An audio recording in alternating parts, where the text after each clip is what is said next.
blog arrecaballo.es. Rebelión de los mercenarios, del 241 al 238 a.C. Antecedentes. En el 241 a.C., la situación en Cartago tras la derrota era de profundo malestar, y las condiciones de la rendición ante Roma suponían una humillante sumisión al vencedor, aparte de un notable déficit económico, tanto por las pérdidas sufridas como por los tributos a pagar al bando victorioso. Amílcar transfirió sus fuerzas de Erice, Drépano, a Lilibeo, y allí renunció al mando a favor de Giscón, que era el comandante de Lilibeo, y que tomó medidas inteligentes para enviar las tropas a África. Los 20.000 mercenarios de Sicilia, entre los que había íberos, celtas, algunos ligures, algunos baleares, griegos y libios, fueron transportados por Giscón en pequeños grupos a Cartago. Una vez todos estuvieron en Cartago, los disturbios no tardaron en aparecer. Los mercenarios, ociosos y sin dinero, empezaron a cometer tropelías. El Senado cartaginés enseguida pidió a los jefes que llevaran a sus tropas a Sica, una fortaleza situada en el interior, para esperar allí el pago de sus servicios, entregando a cada mercenario una moneda de oro para las primeras necesidades. Los mercenarios querían dejar sus equipajes, mujeres e hijos en Cartago, pero los gobernantes se negaron, así que se los llevaron con ellos. Los mercenarios seguían demandando sus pagas y empezaron a saquear los alrededores. Se envió a Janón el Grande para negociar con ellos. Se les ofreció renunciar a una parte del sueldo, dado que la situación económica de la República era muy precaria tras la derrota. Se levantó entonces disensión y alboroto entre todos los presentes, y al no hablar el mismo idioma, todo el campamento se llenó de confusión. Pero los mercenarios habían visto con sus propios ojos la inconmensurable riqueza de Cartago, y durante las tranquilas semanas en Sica habían hecho los cálculos una y otra vez de las soldadas que debían recibir. Los veteranos mostraban sus viejas cicatrices, y las madres mostraban desesperadas a los hijos de aquellos soldados que perdieron la vida en los campos de Sicilia. Sin duda, Janón el Grande no era la persona más apropiada para tratar esta cuestión. Como púnico típico, su arrogancia frente a la masa solo acució la protesta, y su escasa experiencia como general se reducía únicamente a la represión de las revueltas populares libias. Pronto la indignación fue tan grande que los mercenarios decidieron trasladarse a la ciudad de Túnez, estratégicamente más cercana a Cartago, para presionar desde allí a la República. El Senado cartaginés empezó a flaquear, enviando al campamento víveres y la promesa de pago completo. Pero durante las acaloradas discusiones, las reivindicaciones de los mercenarios habían crecido. Entonces exigían el pago por las entregas de trigo que nunca habían recibido. Las mujeres viudas también reclamaban el sueldo de sus maridos muertos. En el otoño del 241 a.C., los mercenarios avanzaron hacia Cartago y tomaron Túnez. Tratando de aplacarlos, les enviaron gran cantidad de víveres para que pudieran comprarlos a un precio fijo. Los mercenarios, envalentonados y viendo el temor de los cartagineses, no dejaron de demandar más. Además de los sueldos, pedían el pago de los caballos muertos, los víveres que les adeudaban, etc. Buscaban dificultar las negociaciones. Esta vez fue Giscón, exgobernador de Lilibeo, el elegido para llevar a cabo las negociaciones, pues era popular entre las tropas, así que fue a Túnez con una gran suma de dinero. Convocó a los jefes de los mercenarios, a los que en primer lugar reprendió por su conducta y seguidamente empezó a pagar a los mercenarios por naciones. No obstante, algunos mercenarios se encargaban de mantener los ánimos encendidos, entre los que se encontraba un campanio, de la región de Campania, llamado Espendios, al que las fuentes describen como un esclavo o desertor fugitivo de los romanos, que temía ser entregado y crucificado, según dictaban las leyes romanas. También había un libio libre llamado Mazos, que había sido motor de los altercados y tenía miedo de las represalias. Pronto todo el campamento clamaba por el amotinamiento, y los pocos que se inclinaban por la negociación eran apedreados. Los mercenarios hicieron prisioneros a Giscón y a sus acompañantes. Mandaron mensajeros a las ciudades libias para incitarlas a unirse a su levantamiento y para que mandasen ayuda. La desazón también se extendió entre los campesinos libios, así como a los comerciantes que veían ahora cortadas las rutas comerciales y con ellas sus ingresos. Los mercenarios enviaron también una embajada a Roma buscando su apoyo en la guerra. Cartago también envió otra. Ante la imposibilidad de reconciliar a ambas partes, Roma liberó sin rescate a los cautivos cartagineses que tenían su poder, envió grano a Cartago y permitió a la ciudad que reclutara mercenarios en las tierras de sus aliados. Al ejército mercenario se le unieron 70.000 libios, creando un alzamiento popular contra Cartago, apoderándose y levantando la mayoría de las ciudades, hasta que solo les quedaban por conquistar Cartago, Útica e Hipona, Bicerta. Todas las comunicaciones terrestres de Cartago con el resto de África quedaban así cortadas por completo. Mientras tanto, Mazos, Espendios y Autarito, jefe de los celtas, fueron designados generales. Procedieron a la división del ejército mercenario en 3 grupos.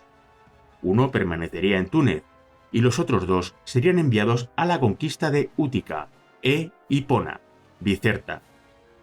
Cartago comenzó asimismo a movilizar sus tropas, la flota fue preparada, se reclutaron nuevos mercenarios y se armó a la población civil. Derrota de Janón, 240 a.C.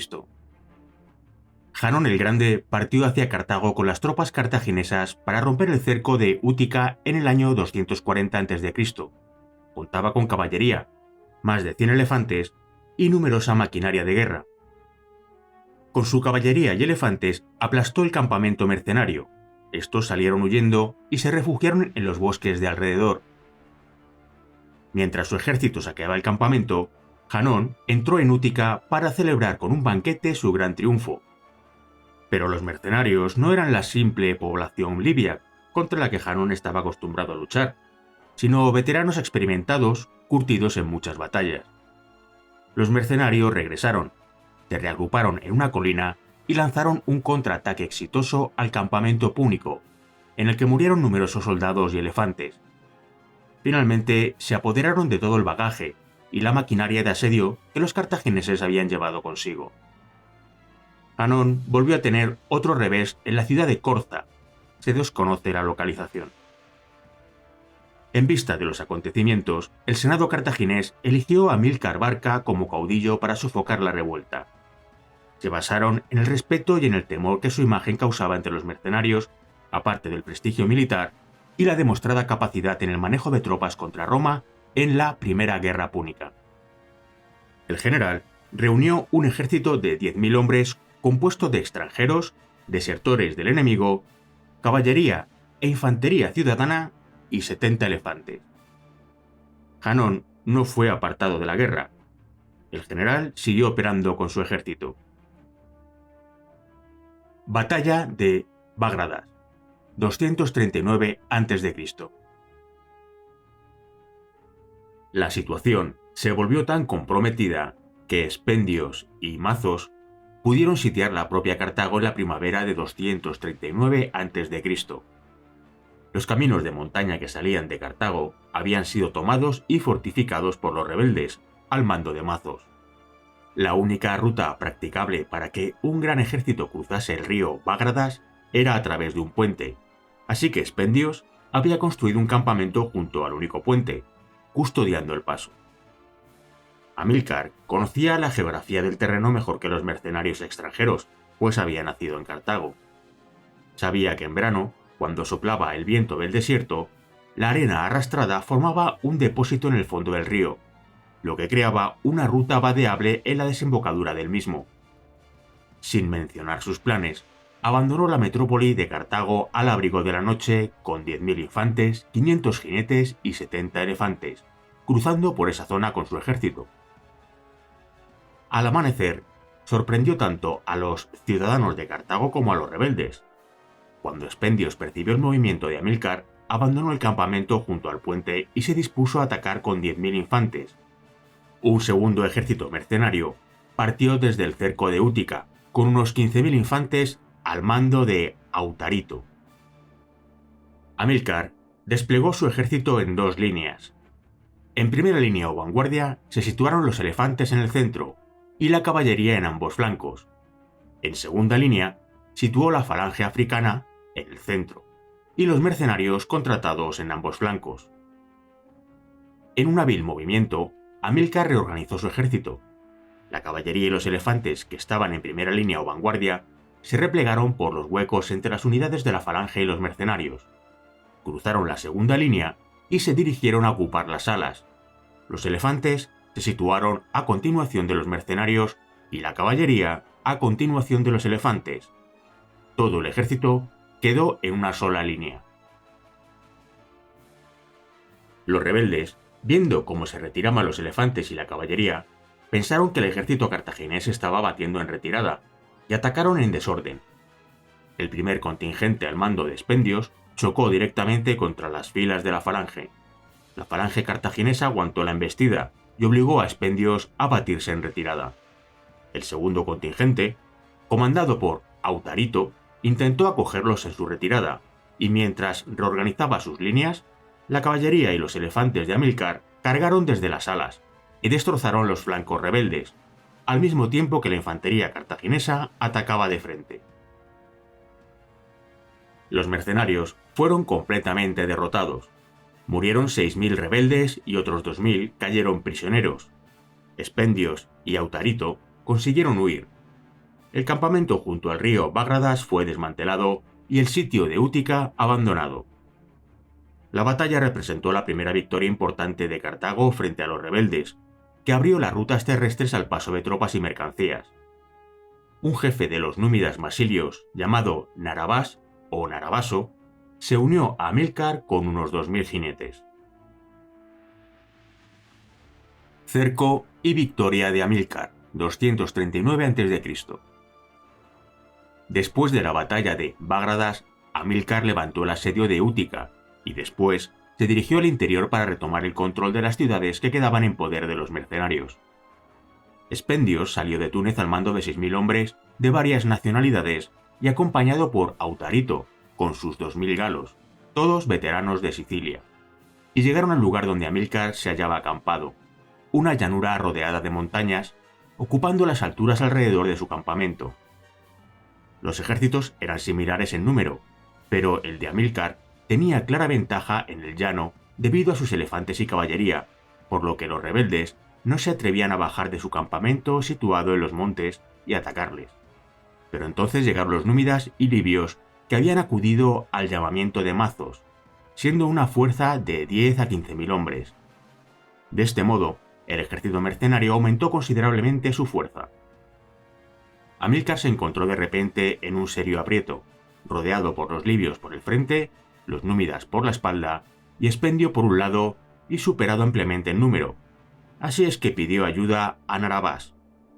Cuando llegó este con sus 2.000 númidas, los cartagineses se colocaron en orden de batalla.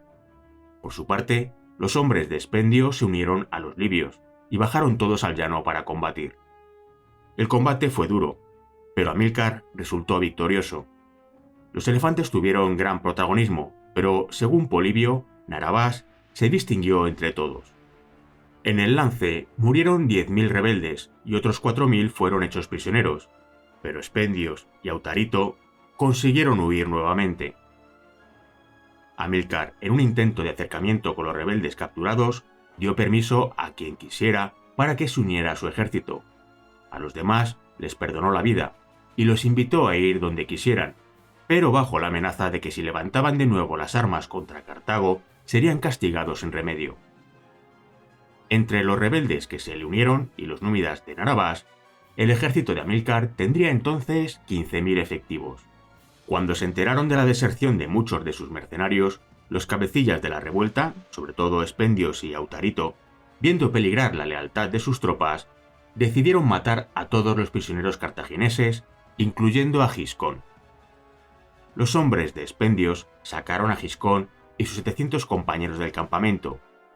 Les cortaron primero las manos, luego los pies, les rompieron las piernas y los arrojaron vivos a un hoyo. Además, prometieron no hacer más prisioneros, lo que siguieron realizando hasta su final. Después de este acto, los mercenarios que caían en manos cartaginesas eran aplastados por elefantes o arrojados a las fieras en represalia. La guerra cobró dimensiones de crueldad extrema, motivo por el cual fue conocida a partir de entonces como Guerra Inexpiable. Mando conjunto. Del 239 al 238 a.C. Amílcar llamó entonces a Janón para combinar sus ejércitos y finalizar de forma rápida la guerra. Los dos generales no llegaban a ponerse de acuerdo en el modo de dirigir la guerra, salvo en que debían matar a los rebeldes capturados por derecho de represalia. Al no ponerse de acuerdo, desaprovecharon las ventajas que se les presentaron. Sin embargo, una serie de catástrofes tornaron de nuevo el signo de la guerra a favor de los rebeldes. En primer lugar, se produjo la defección de Cerdeña. Los mercenarios que se hallaban como guarnición en la isla se rebelaron siguiendo el ejemplo de sus camaradas de Sicilia, que fueron llevados a África. Pasaron a cuchillo a la población púnica y al jefe de las tropas auxiliares, conocido por el nombre de Bostar. Cartago envió a un tal Janón al mando de un pequeño ejército, pero cuando éste llegó allí, sus tropas se pasaron al bando rebelde y le crucificaron. Con las ciudades en su poder, los mercenarios se hicieron con el control de Cerdeña, enfrentándose a la población autóctona. En segundo lugar, las ciudades de Útica e Hipona, Bicerta, desertaron al enemigo, matando de paso a la guarnición de 500 hombres que Cartago había mandado en su socorro, arrojando después los cuerpos por las murallas e impidiendo que fueran enterrados. En tercer lugar, los lugares de abastecimiento de la ciudad de Cartago, llamados emporios, se inundaron, y encima se produjo el naufragio de una flota mercante que portaba suministros para el ejército. Ambos generales discutían constantemente sobre estrategias y tácticas a seguir, de modo que ninguna acción efectiva se llevó a cabo contra los rebeldes durante esta campaña. La situación llegó a ser tan crítica que el Senado cartaginés ordenó que uno de los generales abandonara el generalato, a elección de la tropa, y es aquí donde se impuso el carisma de Amílcar, quedando sustituido Janón por otro más maleable llamado Aníbal. Janón quedó como segundo jefe. Con la ventaja de su parte, los generales mercenarios Espendios, Autarito y Zarza unieron los ejércitos de Hipona, Bicerta y Útica para asediar la misma Cartago. En esos momentos la guarnición de la ciudad de Cartago era de alrededor de 10.000 hombres, incluidos mercenarios extranjeros, lo que obligó a las autoridades cartaginesas a iniciar una campaña de reclutamiento entre sus ciudadanos mucho más intensa que las tradicionales. Pero lejos de desfallecer, Amílcar envió a Narabás y sus númidas a cortar las líneas de suministro enemigas, acción que llevaron a cabo con gran éxito, aunque no lo suficiente. Cartago se vio obligada a pedir ayuda a sus antiguos enemigos, los romanos. Así, poco a poco, Amílcar fue privando de suministros a los asediadores, obligándoles a retirarse a mediados del 238 a.C. Batalla del Desfiladero de la Sierra, 238 a.C. Los rebeldes seguían teniendo muchas fuerzas, así que Espendios y Autarito marcharon con 50.000 de las mejores tropas, incluido la mayoría de los mercenarios, a enfrentarse de nuevo con Amílcar, pero prefirieron hacerlo en terreno montañoso dado que el púnico era más fuerte en caballería y disponía de elefantes. En las siguientes maniobras tácticas, el general cartaginés demostró otra vez su mayor experiencia. Consiguió atraer a sus enemigos a un desfiladero profundo llamado La Sierra, que previamente había sido reconocido y preparado, y encerrarlos a todos allí mediante un grupo que se había escondido a la entrada del mismo. Los mercenarios entraron en el desfiladero y quedaron atrapados en él. Después de asediar durante días la boca del desfiladero, bloqueando el resto de salidas por medio de fosos y trincheras, los mercenarios amenazaron a sus jefes, viendo que los refuerzos de Túnez no llegaban y el hambre era cada vez más acuciante. Cuando el hambre se puso peor, mataron y comieron a sus prisioneros, y después a los esclavos. Sin ninguna esperanza, decidieron ofrecer su capitulación. Los líderes rebeldes pactaron entonces con Amílcar que se entregaran 10 de los oficiales más importantes. Entre estos se encontraban Autarito, Tarza y Espendios. El resto de los mercenarios, creyendo haber sido traicionados, atacaron entonces, y fueron masacrados por el ejército de Amílcar. Se dice que murieron más de 40.000, prácticamente la totalidad del ejército rebelde. Sitio de Túnez, 238 a.C. La derrota de las tropas mercenarias hizo que muchas ciudades regresaran al bando cartaginés. Dueño de las llanuras y con las ciudades africanas de su lado, Amílcar se dirigió a Túnez. El contingente de Aníbal se situó en la dirección de Cartago, mientras Amílcar se emplazó en el lado opuesto. Una vez establecido el sitio, los líderes rebeldes fueron crucificados a la vista de los muros de la ciudad.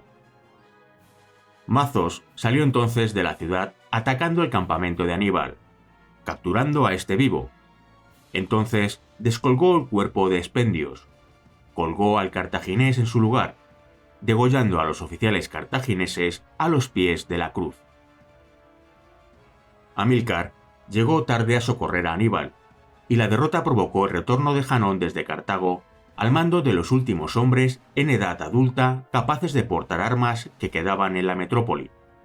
Después de varias reuniones, los generales olvidaron sus diferencias y actuaron de forma conjunta para acabar con Mazos, que pasó a la defensiva. Los generales púnicos tendieron emboscadas al africano Mazos, cerca de las últimas ciudades que permanecían en el bando rebelde, como Leptis Magna, al sureste. Finalmente, acosado en todos los frentes, Mazos resolvió dar batalla campal a los cartagineses en Leptis Minor, Monastir. Contaba con unos 20.000 hombres, y los cartagineses 25.000. Existe poca información sobre esta batalla, aunque se sabe que la victoria se decantó del lado cartaginés. Mazos fue capturado vivo.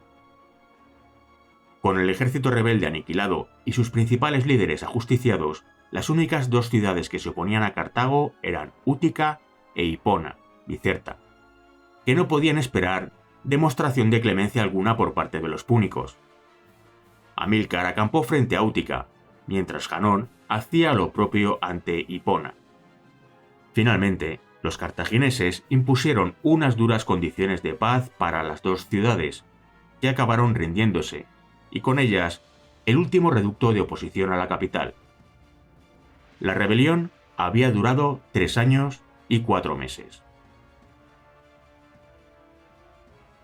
Secuelas de la guerra. La República de Roma aprovechó entonces la coyuntura para enviar un cuerpo expedicionario y pacificar Cerdeña, que se hallaba en conflicto entre los mercenarios rebeldes y los nativos de la isla. Los cartagineses se quejaron airadamente de esto mientras preparaban una expedición para retomar el control. Pero los romanos, argumentando que el ejército púnico no se dirigía contra mercenarios, sino contra la propia Roma, les declaró la guerra. Cartago se vio superada por los acontecimientos y se vio obligada, para obtener la paz, no solo a ceder Cerdeña, sino a añadir otros 1.200 talentos a la deuda de 3.200 de la primera guerra púnica. Cartago, ya sin territorios ultramarinos, se vio obligada a buscar recursos y comercio en otras tierras, y así es como Amílcar recaló en Hispania.